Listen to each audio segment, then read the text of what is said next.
Price Lord dBm family எல்லாம் எப்படி இருக்கீங்க? கடந்த நாட்கள்ல தேவன் உங்களை அநேக வார்த்தைகள்ல கடந்து வந்திருப்பீங்கன்னு நான் விசுவாசிக்கிறேன். தேவன் உங்களை அநேக நேரங்கள்ல அநேக வார்த்தைகளை சொல்லி தேற்றிருப்பா நான் விசுவாசிக்கிறேன். இந்த நாள்ல கூட தேவன் உங்களுக்கு தீர்க்கதரிசனமா சொல்லுகிற வார்த்தை சங்கீதம் 124:7. வேடருடைய கண்ணிக்கு தப்பின குருவியை போல நம்முடைய ஆத்துமா தப்பிட்டு கண்ணி தெரித்தது நாம் தப்பித்தோம். கண்ணி தெரித்தது நாம் தப்பித்தோம்.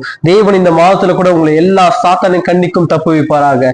எத்தனை கண்ணில இருந்து தப்பிச்சிருக்கீங்க? எத்தனை பிரச்சனைல தேவன் உங்களை காப்பாத்திருக்காரு? உங்களுக்கு தெரிஞ்ச பிரச்சனை எத்தனை, உங்களுக்கு தெரியாத பிரச்சனை எத்தனை? தேவன் அனுதினமும் உங்களை இதுவரை காத்த தேவன் இனிமேலும் காக்க வல்லவரா இருக்கிறார். நினைச்சு பாருங்க, கண்ணில இருந்து குருவி தப்புச்சு. யாருங்க கண்ணி வச்சா? வேடன் கண்ணி வைத்தான். எதனால? நினைச்சு பாருங்க, குருவிக்கு வேடன் கூட பிரச்சனை இல்லை. ஆனா குருவி வேடனை எதுவும் பண்ணல.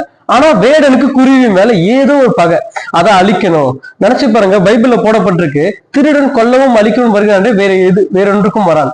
யாருங்க உங்களை அழிக்க வர்றது? எதுக்காக குருவிக்கு கண்ணி வைக்கணும்? பைபிள்ல அழகா போடப்பட்டிருக்கு. சிலர் அப்படிதாங்க. என்ன மாதிரின்னு பாத்தீங்கன்னா, நீங்க ஒண்ணுமே பண்ணாலும் உங்களை பகைப்பாங்க. ஆண்டவரே, இவங்களுக்கு விரோதமாக, இவங்க என்னை எதிர்க்கிறதுக்கு விரோதமா நான் எந்த பாவமும் பண்ணல, ஆனாலும் என்ன பகைக்கிறாங்க. மொர்தேகாய்க்கு பாத்தீங்கன்னா, மொர்தேகாய் ஆமான ஒண்ணுமே பண்ணல. எஸ்தரோட புஸ்தகத்துல நீங்க படிப்பீங்கன்னா, ஆமான மொர்தேகாய் ஒண்ணும் பண்ணல, ஆனாலும் ஆமானுக்கு ஏதோ ஒரு பகை. மொர்தேகாய பார்த்தாலே பிடிக்கல, அவனை அழிக்கணும், அவனை கொல்லணும்ன்ற ஒரு எண்ணம். என்ன பண்ண ஆரம்பிச்சாரு? அவருக்காக ஒரு கண்ணியை வச்சாரு. அவருக்காக ஒரு தூக்கு மேடையை ரெடி பண்ற அளவுக்கு போயிட்டாரு. ஒரு மனிதனை கொல்ற அளவுக்கு பிளான் பண்ண போயிட்டாரு. ஆமான் மொர்தேகாயை கொல்ல பிளான் பண்ணாரு. ஆனா ஒரு வாட்டி கூட மொர்தேகாய் ஆமானுக்கு எதிராக பிளான் பண்ணல. மத்தவங்க என்ன வேணா உங்களுக்கு பிளான் பண்ணட்டாங்க, அவங்க பிளான் பண்ணட்டும், நீங்க ப்ரே பண்ணுங்க. அவங்க பிளான் பண்றாங்களா, நீங்க ப்ரே பண்ணி பாருங்க, தேவன் உங்களுக்கு கேன்சல் பண்ணுவாரு. நான் அதை கேன்சல் பண்ணி ஜெபிக்கிறேன். யாரெல்லாம் இந்த நாள்ல கூட உங்களுக்கு எதிராக பண்றாங்களோ, தேவன் அதை கேன்சல் பண்ணி ஜெபிக்கிறேன். அது எப்படிங்க எனக்கு எதிராக பண்றவங்க நான் நினைச்சு அமைதியா இருக்க முடியும்? லூக்கா 6:20 தேவன் சொல்லியிருக்காரு, உங்களை சபிக்கிறவர்களை ஆசீர்வதியுங்கள், உங்களை நிந்திக்கிறவர்களுக்காக ஜெபம் பண்ணுங்கள். ஒரு வாட்டி பண்ணிதான் பாருங்களேன். ஆண்டவர், என்ன வேணா நடக்கட்டும்பா, எத்தனை பேர் என்ன சபிச்சிருக்கட்டும், எனக்கு எதிராக என்ன நிந்தித்து கொண்டிருக்காங்க, அவங்களை ஆசீர்வதி, நல்லா இருக்கட்டும் ஆண்டவரே, அவங்களை ஆசீர்வதிக்கிறேன். God bless you brother, God bless you sister, நீங்க நல்லா இருங்க, கர்த்தர் உங்களை ஆசீர்வதிப்பார், இன்னும் அதிகமாக உயர்த்துவார். ஒரு வார்த்தை ஜெபிச்சு பாருங்களேன். ஏங்க, தேவன் ஜெபித்தாருங்க. கல்வாரி சிலுவையில அவர் நமக்காக மரிக்கும் போது, அவரை சிலுவையில அறிந்தவர்களுக்காக ஆண்டவர் ஜெபியா, பிதாவே இவர்களுக்கு மன்னியும். அவர் தனக்காக ஜெபிக்கல, அவர்களுக்காக ஜெபிக்கிறாரு. தெய்வ பிள்ளை நீங்க எப்படிங்க இருக்கணும்? நீங்க தேவனை போல இருக்கணும். தேவனுடைய இருதயம் உங்களுக்கு இருக்கணும். தேவன் பார்க்கிற விதமா நீங்க மற்றவர்களை பார்க்கணும். நீங்க மற்றவர்களை பார்த்து மற்றவர்களை சொல்லணும், ஆண்டவரே இவர்களுக்காக நான் ஜெபிக்கிறேன். மற்றவர்களுக்காக ஜெபிக்கிற ஒரு மனசு இருக்கு பாத்தீங்களா, தேவன் அந்த இருதயத்தை உங்களுக்கு தருவாராக. நினைச்சு பாருங்க, பழி வாங்குதல். ஏன் நான் ஜெபிக்கணும்? நான் பழி வாங்கணுமே? பழி வாங்குதல் கர்த்தருக்குரியது, நானே பதில் செய்வேன் என்று கர்த்தர் சொல்கிறார். நீங்க நினைச்சிட்டு இருக்கீங்களா தேவன் உங்களை விட்டுருவாருன்னு?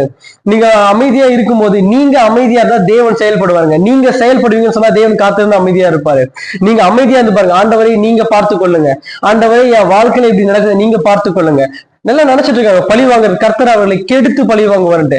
இது நல்ல தகப்பனுங்க. அவர் கொடுத்து பழி வாங்குவார். எப்படி தெரியுமா? சத்ருவோட திட்டத்தை அழித்து பழி வாங்குவார். நினைச்சு பாருங்க, யோசேப்போட வாழ்க்கையில நடந்தது. யோசேப்ப கீழே தள்ளின அண்ணா, கீழே தள்ளின சகோதரர், குழியை தள்ளின சகோதரர்கள், தவறான பொய் சாட்சியை சொல்லி சிறையில் அடைத்த போர்த்திபாரின் மனைவி, எல்லாம் எதிரா பண்ணவங்க. அவங்க நினைச்சது, இவன் மேல ஒரு திட்டம் இருக்கு, அந்த திட்டம் அழியணும், இவனை கீழே தள்ளணும். அவங்க எவ்வளவு கீழே தள்ளவோ தேவன் அவளை அவ்வளவு மேல வச்சாரு. யாராலும் உங்களை கீழே தள்ளுறாங்களா, சந்தோஷப்படுங்க, தேவன் உங்களை மேல வைப்பாரு. யாரெல்லாம் அவங்க எண்ணத்துல நீ கீழே போகணும்னு நினைக்கிறியா, தேவன் உங்களை, யாரெல்லாம் உங்களை குறைச்சி கீழே வைக்கணும்னு நினைக்கிறாங்களோ அவர்கள் கரங்கள் மூலமா தேவன் உங்களை ஆசீர்வதிப்பாரு.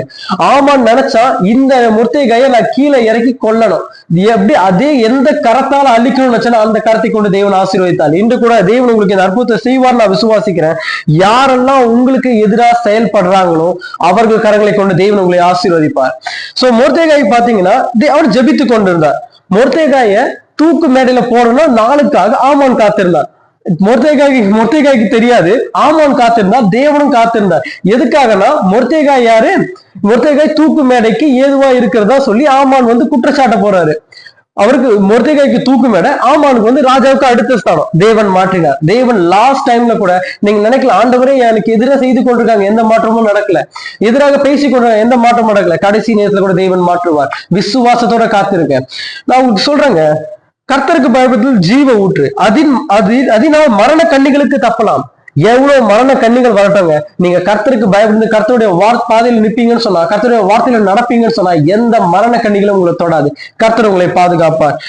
சங்கீதம் 91:3 உன்னை வேருடைய கண்ணிக்கும் பாலாக்கும் கொள்ளை நோய்க்கும் உங்களை தப்புவிப்பார். இந்த மாதத்துல எந்த பாலாக்கும் கொள்ளை நோயோ, எந்த நோயோ, எந்த வைரஸும் உங்களை தொடாதபடிக்கு தேவன் பாதுகாப்பார். என்னோட சேர்ந்து ஜெபிப்பீங்களா? எங்கள் அன்பின் பரலோக பிதாவை நோக்கி பார்க்கிறோம் ஆண்டவரே.